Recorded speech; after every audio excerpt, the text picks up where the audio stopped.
اعوذ باللہ من الشیطان الرجیم بسم اللہ الرحمن الرحیم۔ پناہ مانگتا ہوں اللہ کی شیطان مردود سے۔ جو میں بات کرنے جا رہا ہوں میں گزارش کرتا ہوں کہ آپ لوگ اسے دھیان سے سنیں اور سمجھیں میں کہنا کیا چاہتا ہوں۔ وما علینا الا البلاغ المبین، اور آپ کے ذمے صرف پہنچا دینا ہے، اور آپ کے صرف ذمے سے پہنچا دینا ہے۔ اب میں اس کے بارے میں وضاحت کر دوں۔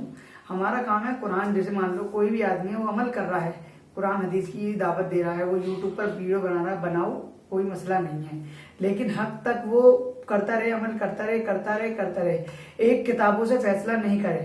کوئی بھی ایک کتاب پڑھنے سے وہ یہ نہ سوچے میں عالم بن چکا ہوں، کوئی بھی کتاب ہو، ستہ کی کتاب ہو یا کوئی بھی ہو، اس پہ وہ یہ نہ سوچے کہ میں عالم بن جاؤں۔ عمل کرنے سے پہلے اور کروانے سے پہلے اس کی تحقیق کر لے، اصول محدثین پہ کیا ہے، یہ صحابہ اکرام سے ثابت ہے یا نہیں ہے، کیونکہ کوئی بھی عمل جو نبی علیہ السلام سے ثابت نہیں ہے وہ کرنا کیا ہے، میں اسے بدعت نہیں کہوں گا، کیونکہ بدعت کا پہنچنا میرے پاس وہ بات میں وہ نہیں کہوں گا، عوام تک لگے کہ وہ بدعت کیا ہے، وہ کیا ہے۔ بدعت کے بارے میں ہم آگے تفصیل سے بات کریں گے۔ میرا کہنے کا مطلب کوئی بھی عمل ملے اسے آپ تحقیق کر لو کہ وہ صحیح بھی ہے یا نہیں، یا ایسی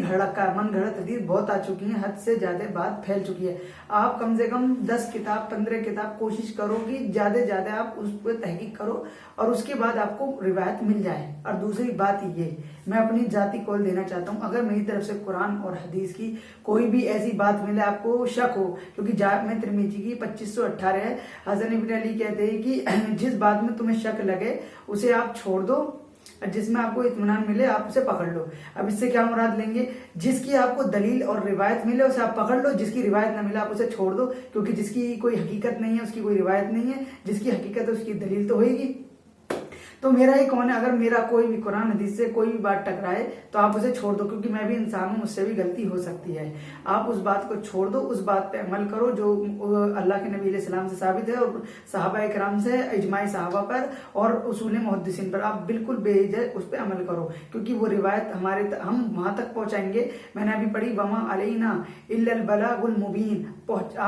آپ کے ذمے تو صرف پہنچا دینا ہے، وہی کام ہمارا ہے، کوئی زبردستی نہیں کریں گے۔ ہمیں چاہیے ہم اس پہ پوری کریں، محنت کریں، اور اس کے بعد کسی پہ نہ فتویٰ لگائیں وہ کافر ہے، منافق ہے، نہیں ہے، ہمارا کام نہیں ہے، جب تک کہ آپ پوری کتاب نہ پڑھ لو اور اپنے آپ کو ٹھیک ٹھاک نہ بنا لو۔ مان لو کوئی بھی فتویٰ لگانا منافق ہم نہیں لگا سکتے ایک حدیث کی بنیاد پر، ہمیں اس پہ دیگر کتاب پڑھنی پڑے گی، اتنی کتاب پڑھنی پڑے گی کہ اپنا ذہن کھل جائے، اور عالم اور نبی علیہ السلام کیا کہہ رہے ہیں، صحابہ اکرام کیا کہہ رہے ہیں، تابعین کیا کہہ رہے ہیں، تبع تابعین کیا کہہ رہے ہیں، محدثین کیا کہہ رہے ہیں، امام کیا کہہ رہے ہیں، اصول محدثین کیا کہہ رہے ہیں، اس بات کو سمجھ کے جو ہمیں ہماری عقل کام کرے اس پہ نہیں عقل پہ کام کرنا، ہم جو وہ بات کہہ رہے ہیں پھر اس کے بعد وہ لازم طور پہ کہہ دیں کہ یہ چیز محدثین کے نزدیک ایسا ہے، اس وجہ سے ہم کہہ رہے ہیں۔ جزاک اللہ خیر۔